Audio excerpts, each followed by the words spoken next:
여러분, 시간이 정말로 존재할까요? 정말로 시간이라는 게 존재한다고 생각하시나요? 이 질문에 당연히 시간이라는 건 존재하지라고 말씀하신다면, 그러면 시간이 왜 존재한다고 생각하는지 한번 생각을 해보겠습니다.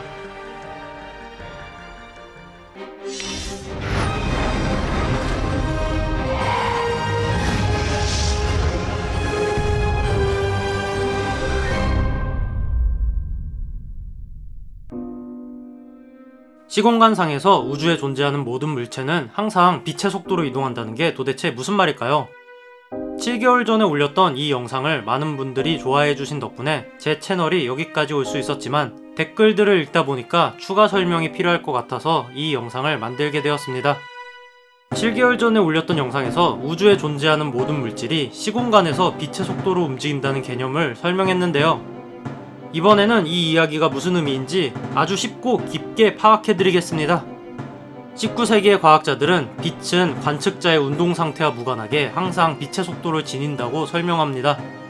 그러니까 쉽게 이해하기 위해 지식보관소가 지구에서 달 방향으로 100이라는 속도로 날아가고 있고, 여러분이 영상을 안 올리고 도망가는 지식보관소를 잡기 위해 그 뒤에서 90이라는 속도로 따라오고 있다면, 여러분의 입장에서 지식보관소는 10의 속도로 이동하고 있는 게 됩니다. 그리고 지구에서 구경하고 있는 구독자들 입장에서는 지식보관소는 100으로 이동 중이겠죠. 그런데 빛은 달랐습니다.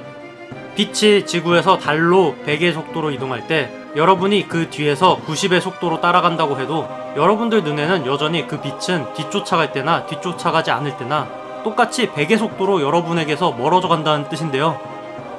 이게 얼마나 이상한 얘기냐면, 앞에서 달리기가 빠른 도둑이 도망을 가는데 경찰이 그 뒤를 빠르게 쫓아가거나 쫓아가지 않거나 도둑이 경찰로부터 멀어져 가는 속도가 불변한다는 의미입니다.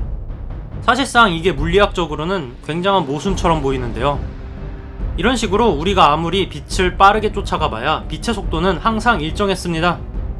이것을 광속도 불변의 법칙이라고 부르는데요. 그런데 이게 어찌 보면 모순처럼 보이지만, 속도라는 게 무엇인가 생각해보면 빛의 속도가 불변이라고 해도 모순이 안 되게 만들 방법이 있습니다. 바로 재미있게도 속도가 변하지 않는 대신에 시간이 변하면 되는 건데요. 이게 무슨 말이냐면, 속도는 거리를 시간으로 나눈 값입니다. 예를 들어서 시속 100km로 달리고 있다면 이 얘기는 500km의 거리를 가는데 5시간이 걸린다는 얘기입니다. 한마디로 500km라는 거리를 5시간으로 나누면 이게 시속 100km라는 계산이 나오죠. 이런 식으로 광속도 불변의 법칙이 성립하기 위해서는 빛을 빛의 속도에 가깝게 따라잡는 사람과 지구에서 가만히 있는 사람의 시간이 동일해서는 안 됩니다. 이 얘기는 우리의 고정관념에 위배된다는 사소한 문제를 넘어서 굉장히 다양한 패러독스를 만들게 되는데, 바로 동시성이 상대성이 된다는 것인데요. 갑자기 어려운 용어 써서 죄송하고, 쉽게 설명하자면 우리 모두 운동 상태가 다르다면 동시에 일어나는 일은 존재하지 않는다는 겁니다. 운동 상태에 따라 시간이 달라지기 때문인 것이고, 우리의 운동 상태는 서로의 상대 속도가 빛의 속도에 비해 턱없이 부족하기 때문에 평상시에는 이런 효과를 전혀 느낄 수가 없는 것입니다. 자, 그래서 지금까지 설명한 내용을 요약하자면, 여러분들은 빛의 속도가 불변이라는 걸 알았고, 빛의 속도가 내가 빛을 따라가던 아니면 따라가지 않고 가만히 있던 불변이기 위해서는 필연적으로 운동 상태에 따라 시간이라는 게 변해야 된다는 걸 이해한 상황인 건데요. 자, 그럼 이제 슬슬 진짜 소름 돋는 이야기를 시작할 건데, 여러분, 시간이 정말로 존재할까요? 정말로 시간이라는 게 존재한다고 생각하시나요? 이 질문에 당연히 시간이라는 건 존재하지라고 말씀하신다면, 그러면 시간이 왜 존재한다고 생각하는지 한번 생각을 해보겠습니다. 아마 대부분의 사람들이 생각하는 방식은 이런 걸 건데요. 점심에 나는 뜨끈한 순댓국밥을 먹고 지금은 침대에 누워서 유튜브를 보고 있다. 점심에 순댓국밥을 먹고 있던 나는 과거의 내 모습인 거고, 유튜브를 보고 있는 게 현재의 내 모습이고, 미래에는 잠들 것이다. 이런 식으로 과거, 현재, 미래가 있다. 이게 시간이다. 이렇게 생각하실 텐데, 이제 제가 여러분이 시간이라는 게 존재한다는 환상에서 벗어나게 해보겠습니다. 여기에 이런 도형이 있습니다. 이 도형을 뭐라고 부를까요? 사각형? 구체적으로는 평행사변형이라고 부를 겁니다. 여러분은 지금 멈춰있는 평행사변형을 본 거죠? 자, 그럼 이건 무엇일까요? 직선이 움직이고 있는데요. 여러분은 지금 움직이고 있는 직선을 보았습니다. 자, 그럼 이렇게 움직이고 있는 직선을 사진 한 장으로 만들기 위해서 시간 공간축 그래프로 표현하면 이런 식으로 됩니다. 네, 아까 처음에 봤던 평행사변형 모양이 되었는데요. 자, 그럼 이 내용을 현실 세상에 적용해 보겠습니다. 여러분들은 지금 서울역에서 KTX를 타고 부산역으로 갈지 고민을 하고 있습니다. 만약 안 가기로 했다면 여러분은 이렇게 서울역에 가만히 움직이지 않는 모습이겠죠. 그런데 만약 부산역으로 이동하기로 했다면 여러분은 이렇게 서울역에서 부산역으로 이동을 하게 될 겁니다. 자, 이걸 이렇게 움직이는 동영상으로 표현하지 말고 마찬가지로 그래프로 표현해 보겠습니다.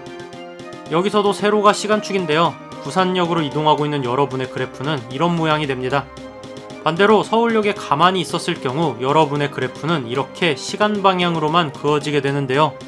와, 그러니까 이게 무슨 말이냐면 서울역에 가만히 있었던 여러분은 가만히 있었다고 생각을 했지만, 물론 공간상에서는 가만히 있었겠지만 이렇게 시간상에서는 시간 방향으로 움직인 겁니다.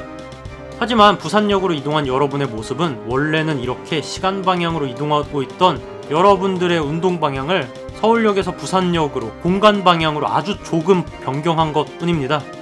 와, 이게 소름 돋는 내용이죠. 실제로 제가 전에 올렸던 영상에서는 이 부분까지 설명했고, 그 후에는 이런 상대성 이론의 증거에 대해서 설명했는데요. 궁금하신 분은 이 영상을 확인해 보시면 될 거고요. 이 영상에서 시청자분들의 엄청난 사랑을 받으면서 저는 구독자 3,000명다리에서 지금 9만 명까지 달려오게 되었는데요.